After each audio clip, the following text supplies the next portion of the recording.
ஹாய்ங்க. இன்றைக்கி நம்ம இந்த நெல்லிக்காயில் பவுடர் பண்ணுறதுக்காக எல்லாம் ரெடி பண்ணியிருக்கோம். இது பார்த்திங்கன்னா நம்ம வாங்கிட்டு சுத்தமாக கழுவிட்டு அப்புறம் இந்த மாதிரி சீவலில் வச்சு சீவிக்கணுங்க.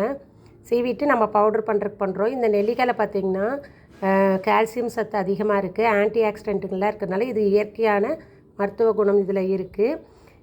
இப்போ பார்த்திங்கன்னா இதில் இருந்துட்டு நம்ம கண் பார்வைக்கு நல்லாயிருக்கும், ஸ்கின்னுக்கு, ஹேருக்கு எல்லாத்துக்குமே இது ஹெல்த் பெனிஃபிட்டாக இருக்கும்.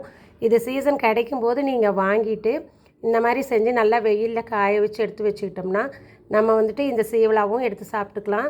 இல்லை பவுடர் பண்ணிட்டோம்னா நம்ம வாட்டரில் காலையில் ஒரு டம்ளர் தண்ணியில் ஒரு ஸ்பூன் போட்டும் கூட குடிக்கலாம். இது இயற்கையாகவே நம்மளுக்கு நல்ல சத்து இருக்கும். இதயத்துக்கும் இது ரொம்ப நல்லதுன்னு சொல்கிறாங்க. கண் பார்வைக்கு, ஹேருக்கு, இதுக்கெலாம். அப்போ எல்லா விதத்துலேயும் இது உதவியாக இருக்கிறதுனால நம்ம இது கிடைக்கும்போது இந்த மாதிரி செஞ்சு வச்சுக்கலாங்க.